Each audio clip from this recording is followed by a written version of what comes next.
Hello दोस्तों इस video में हम एसएससी एमटीएस का जो अभी एग्ज़ाम चल रहा है उसमें 10 फरवरी के जो क्वेश्चन थे कुछ क्वेश्चन हमें मिले हैं क्योंकि बच्चों ने भेजे हैं। तो सिर्फ 10 क्वेश्चन है इसमें।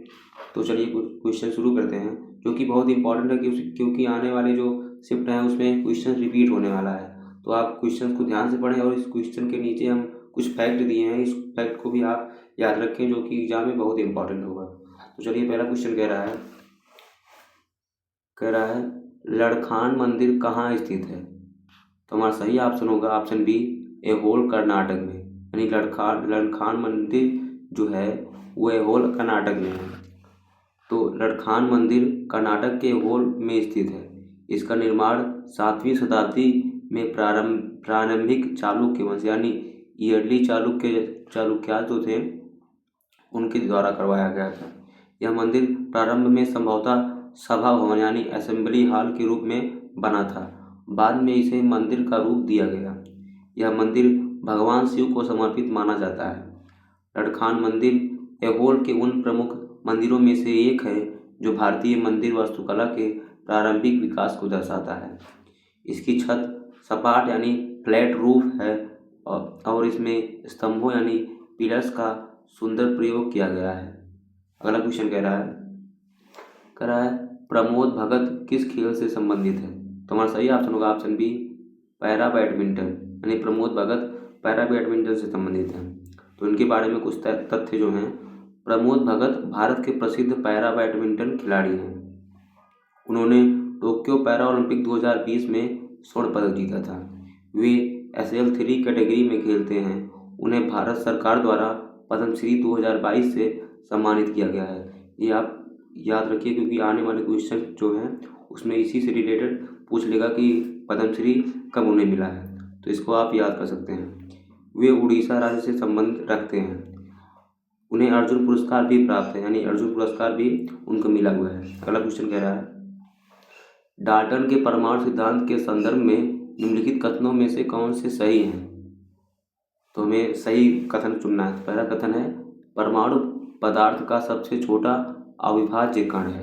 दूसरा कथन कह रहा है रासायनिक प्रतिक्रिया में परमाणुओं को बनाया या नष्ट नहीं किया जा सकता। तो हमारा सही ऑप्शन होगा ऑप्शन सी, एक और दोनों यानी दोनों सही हैं। जॉन डाल्टन ने अपना परमाणु सिद्धांत 1808 में प्रस्तुत किया।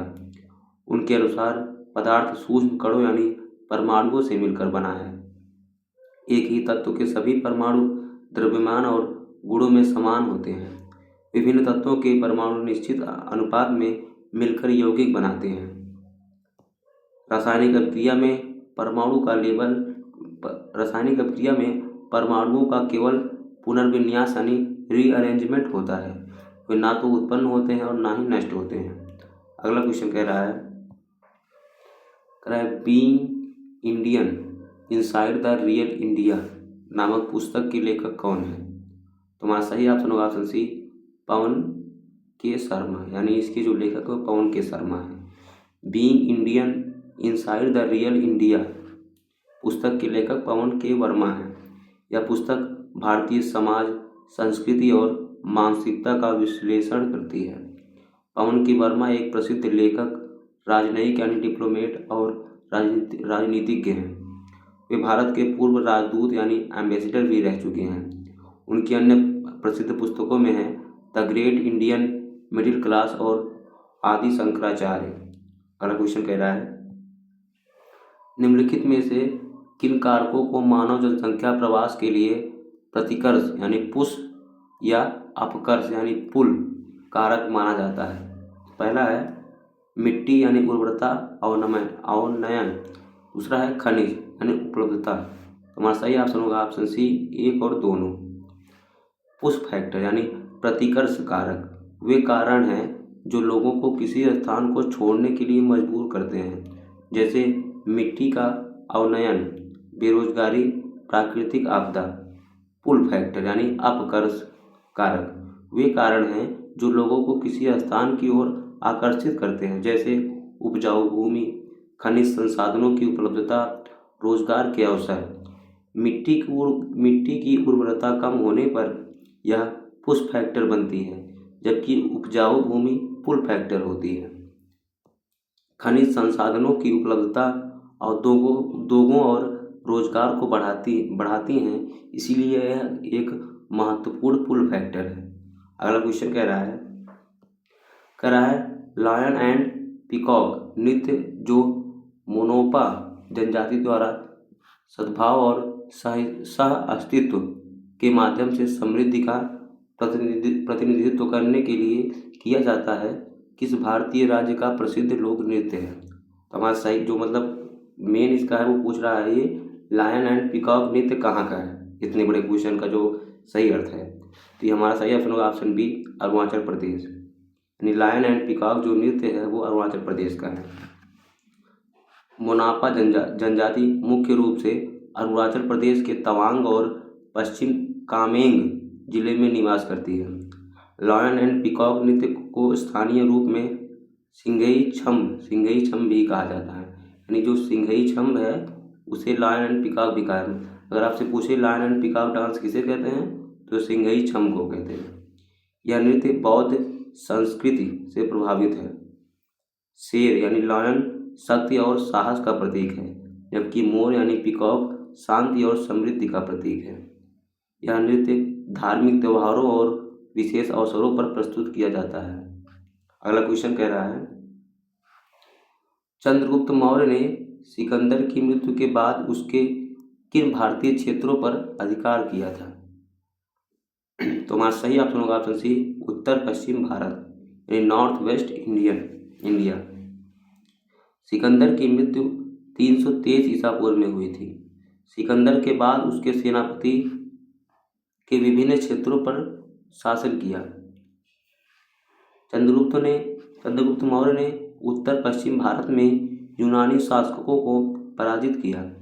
उन्होंने सेल्यूकस निकेटर को हराकर सिंधु क्षेत्र पर अधिकार किया।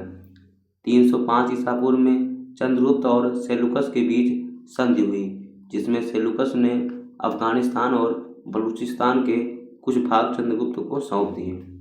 अगला क्वेश्चन कह रहा है सांची के स्तूप के मुख्य द्वार यानी तोरण पर मुख्य रूप से किसके चित्र उकेरे गए हैं। हमारा सही ऑप्शन होगा ऑप्शन बी, जातक कथाएं और बुद्ध का जीवन। सांची स्तूप के तोरण यानी तोरांश पर मुख्य रूप से जातक कथाओं का चित्रण किया गया है। इनमें भगवान बुद्ध के पूर्व जन्मों की कथाएं दर्शाई गई हैं। बुद्ध को प्रारंभिक कला में प्रतीकात्मक रूप यानी एनिकॉनिक फॉर्म में दर्शाया गया है, जैसे पदचिन्ह, धर्मचक्र, बोधि वृक्ष आदि। सांची स्तूप का निर्माण मूल रूप से सम्राट अशोक ने 3री शताब्दी ईसा पूर्व में करवाया था। चारों दिशाओं में बने तोरणों पर अत्यंत सुंदर शिल्पकला और बौद्ध धर्म से संबंधित दृश्य उकेरे गए हैं। अगला क्वेश्चन कह रहा है, आखिरी क्वेश्चन है, भारत की 7वीं पंचवर्षीय योजना किस वर्ष शुरू हुई थी। हमारा सही ऑप्शन होगा ऑप्शन बी, 1985। 7वीं पंचवर्षीय योजना का काल 1985 से 1990 था। यह योजना राजीव गांधी के कार्यकाल में शुरू हुई। इसका मुख्य उद्देश्य उत्पादन बढ़ाना, रोजगार सृजन और आत्मनिर्भरता था। इस योजना में आधुनिक तकनीक और उत्पादकता पर विशेष जोर दिया गया।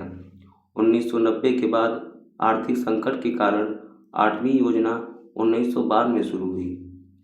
तो वीडियो में बस इतना ही, क्योंकि कुछ ही क्वेश्चन हमारे पास थे। नहीं, एक क्वेश्चन बचा है, एक क्वेश्चन बचा है। कह रहा है 1801 में सहायक संघ यानी सब्सिडरी अलायंस का भुगतान करने में विफल रहने पर किस भारतीय राज्य को अपनी आधी से अधिक जमीन ब्रिटिश ईस्ट इंडिया कंपनी को सौंपने के लिए मजबूर किया गया। तो हमारा सही ऑप्शन होगा ऑप्शन बी, अवध, यानी अवध को मजबूर किया गया।